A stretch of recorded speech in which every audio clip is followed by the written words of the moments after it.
कला संस्कृतिर राज्य आम ओडिशा एठी 12 मासरे 13 पर्व पालित होता है। ग्रीष्म ऋतु में ग्रामांचल विभिन्न स्थान में अनुष्ठित हुए रामलीला। आज भी ओडिशार गाँ गहली राति लोक मैंने उजागर हो रामलीला को बेस मनभरी उपभोग करती। ता स्पष्ट बारी हो पड़ी खोर्धा जिला टांगी स्थित रामलीला पड़िया शह शह संख्यार उपस्थित दर्शकों को देखि रामलीला कहले आखि आगे नाची उठे राम रावण मध्य युद्धर कहानी। से शिक्षा मिले जे भाई भाईर आत्मीयता असत्य उपर सत्यर जय एभली पारंपरिक लोककला रामलीला को टांगी बड़पाइक साई एवं आखपाख अंचल लोक मैंने आज को 79 वर्ष है प्रतिवर्ष परिवेशन कर अनुष्ठान कलाकार मैंने चाह बसते श्री रामनवमी को।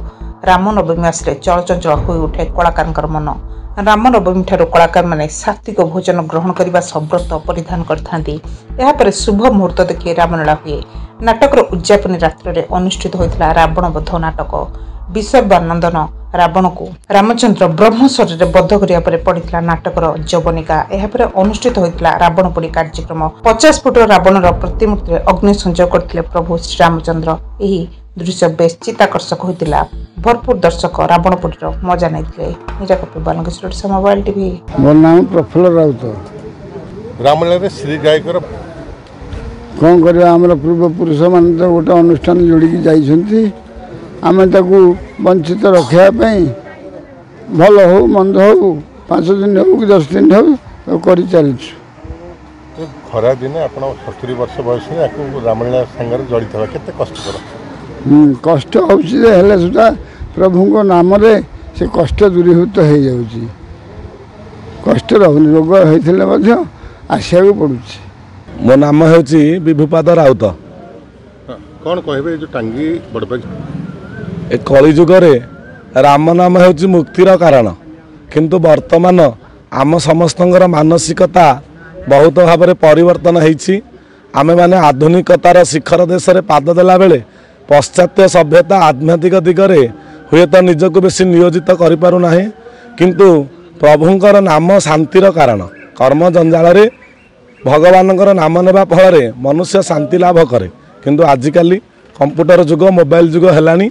समस्ते गणमाध्यम माध्यम विभिन्न प्रकार मोबाइल रे रामंकर कथा देखि पारुछंती, किंतु ये जो पुरातन पुराण कथा आकु समस्ते प्राय भूले। किंतु आम बड़पाइक साही टांगी ग्रामर दीर्घ दिन बहुत दिन हली अनुष्ठान है।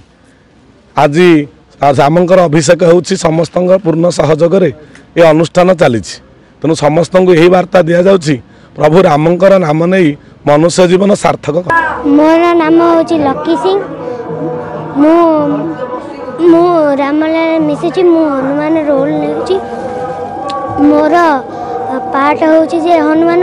हनुमान हनुमान होती रामंकर भक्त। हनुमान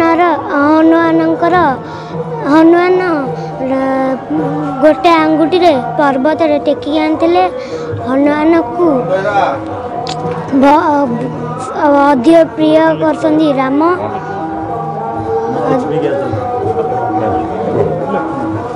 हनुमान कष्ट खरा गुड़गुड़ी रे ड्रेस पिंधिकी अभिनय करे केते कष्ट। आज्ञा बहुत कष्ट भाई।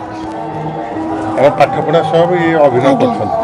एथरे नाच शिखा बहुत कष्ट होते एवं गीत घोषिबे भी कष्ट होते, किंतु आमे पाठ पढ़ा सह जो गीत हका सब कर दे था घोषि दे था। एवं रामनवमी ठारू दियों अभिषेक जाए आम जो आइंस न खाई निष्ठार सह रही था। केते अभिनय करबा जो खरा दिन केते कष्ट साध्य। बहुत कष्ट साध्य है। से गरम जो आम मुंड बुले दी थे बेले बेले, किंतु आमे ताकू भल रखी कर था। प्रभु को नाम को प्रचार करने कार्यक्रम आपको ना कौन कह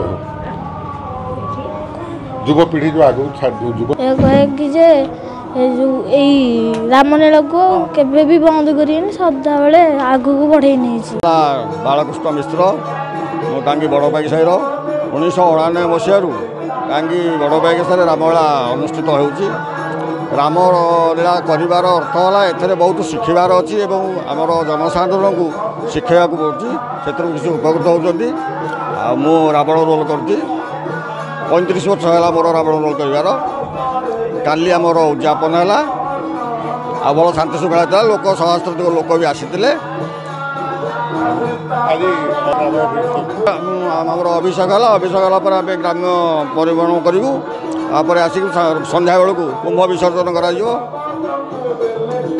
ହାରାହାରି ପ୍ରାୟ ଆମର 80ରୁ 100 କଳାକାର ଦରକାର ହେବ କାହିଁକିନା ଦେବ ଅଛି ଅସୁର ଅଛି ଯୋଡ଼େ ଅଛନ୍ତି ତେଣୁ ଅସୁର କେବଳ କିଛି ନହେଲେ 40-50 ଅସୁର ଆସିବେ ଆଉ ବାକି ତାର ରାମ ଲକ୍ଷ୍ମଣ ସୀତା ଭରତ ଶତ୍ରୁଘ୍ନ ଏସବୁ ଦେଇ ପ୍ରାୟ ଆମର 100 ପାଖାପାଖି କଳାକାର ଆଜିର ଯୁଗରେ ଏ ଯେଉଁ ରାମାୟଣରେ କେତେ ଖର୍ଚ୍ଚ ପ୍ରାୟ କିଛି ନହେଲେ 1.5 ଲକ୍ଷ ଟଙ୍କା ଖର୍ଚ୍ଚ ହେବ ଅତି କମ୍ରେ ମାନେ ସାଧାରଣ ଭାବରେ କଲେ ଆଉ ଯଦି ବଡ଼ ଆଡ଼ଚୁଡ଼ା କରିବା ତାହେଲେ ତ ନିଶ୍ଚିତ 2 ଲକ୍ଷ ପରେ ହେଇଯିବ କିନ୍ତୁ ଏତିକି ଦୁଃଖ ଲାଗୁଛି 99 ମସିହାରୁ ଟାଙ୍ଗୀ ବଡ଼ ପାଇକସାହିରେ ରାମମେଳା ଅନୁଷ୍ଠିତ ହେଲାଣି କିନ୍ତୁ ସରକାର ଅନୁଦାନ କିଛି ନାହିଁ ସରକାର ଅନୁଦାନ ହେଲେ ଆଶା କରାଯାଉଛି ଆହୁରି ଅଧିକ ନିଶ୍ଚିତ ଭଲ ହେବ।